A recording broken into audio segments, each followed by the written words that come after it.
But the woman wanted to vote for the mayor.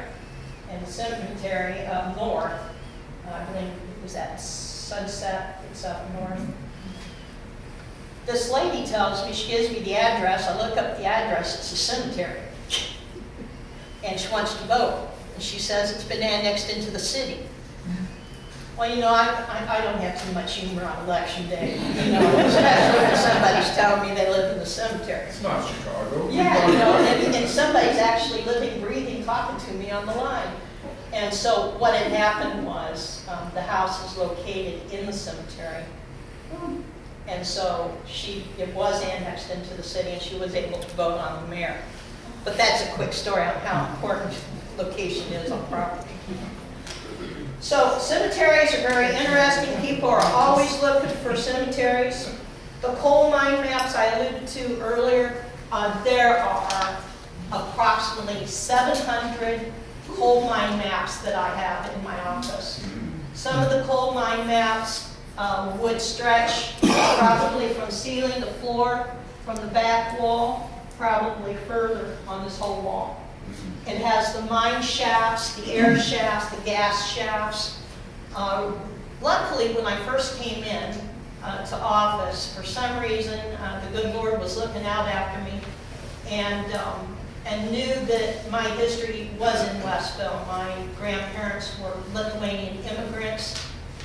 They did work in the coal mines. It was horrible, hard work. Mike Kelly, the history of the coal mines, Mike Kelly owned a lot of those mines down in Westville.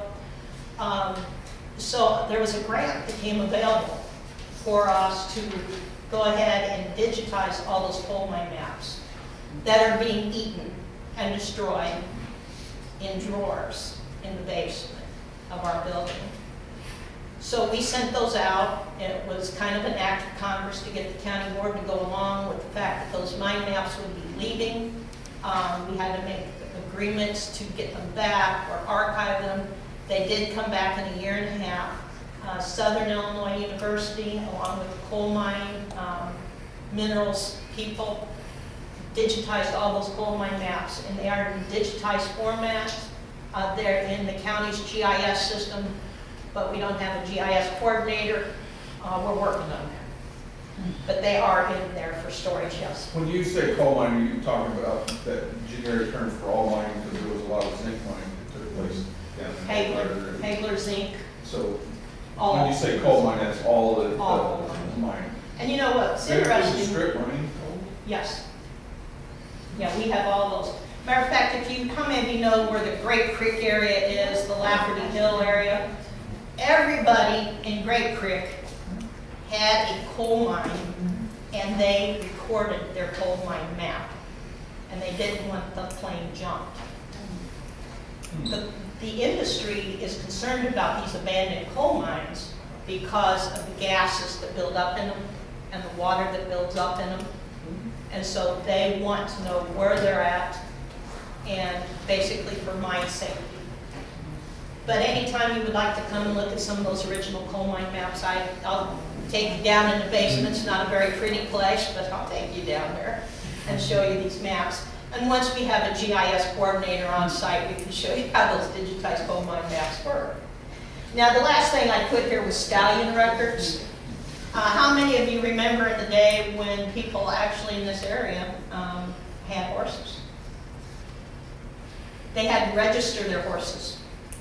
It was important to know who owned that horse, the name of the horse, the weight of the horse, the condition of the horse, and who they bred that horse with, because it was an integral part of obtaining land. It was kind of a chattel, not cattle, but chattel. In Chancery, a lot of people that came into this area came with no more than a rocking chair given to them by their grandmother. And that became property that people would barter with. Dan Beckwith, the person who this town is named after, died when he was 40, pneumonia. It's just a wonderful history in this area. It's rich. It's just rich with people came here, hard workers. This community is great. I still have family. My cousin owns Bob's Market over here on Voorhees. where Wendy's is at currently. There was a big farm that they had. It was not in the city at that point, it was in the county. It was always interesting to watch a fire take place because they would try to figure out whether or not they were going to go to the fire or not. And so you either watch the house burn down or you try to help put the fire out. That was interesting as well. But the area has grown, and they did annex it into the city. The only part that's not annexed into the city is Georgian Drive. Those are still classified as outside city jurisdiction. It goes clear down here to the hairdresser. Close. I think it might go through the middle. Not sure, but there is something with that deed we have to look at. All the property on the other side over there. So, land today, land tomorrow. The people that organize your group here are very tenacious.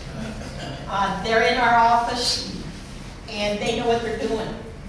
I brought to you a report that they have, and they've been working on diligently to keep this area pristine, to make sure the properties are kept up. Yes? Yeah, before you get too far, Sure. you were talking about farming areas.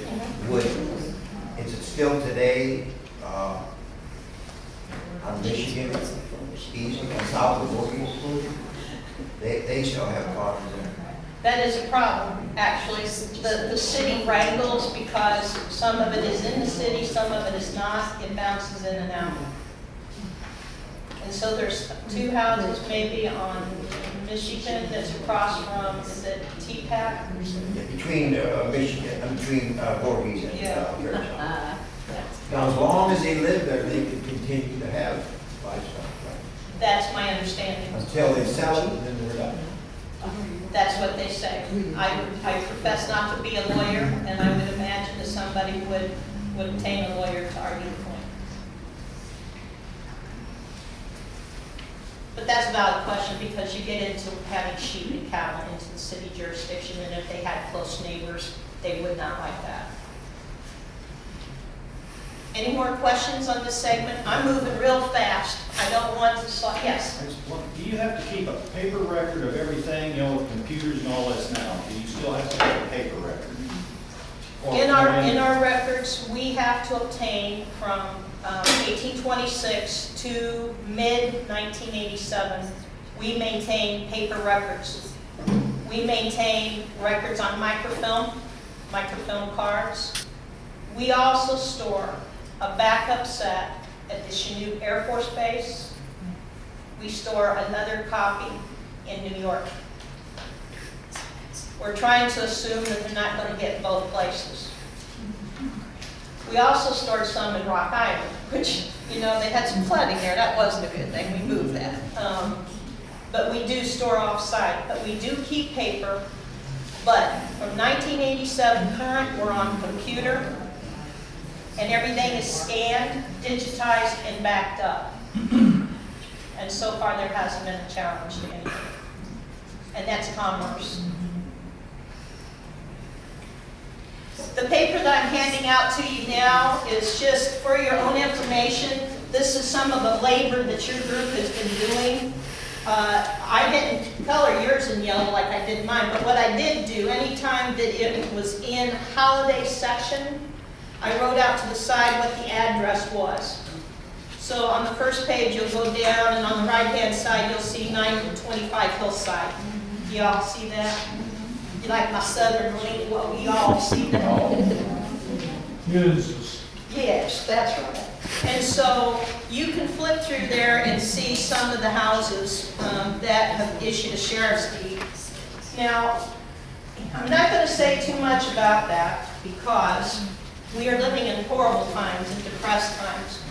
But you have leaders in this neighborhood association that watches to make sure that when these houses become vacant, that the grass is mowed, that the upkeep is kept up on them. However, it's getting harder and harder and harder to find out who the owners of these properties are. And there's a couple of reasons for that. I didn't bring the sheets that I probably should have brought. You'd be interested in seeing.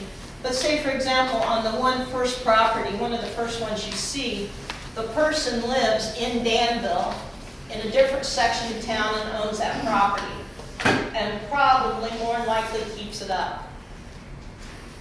What becomes a problem is when they live in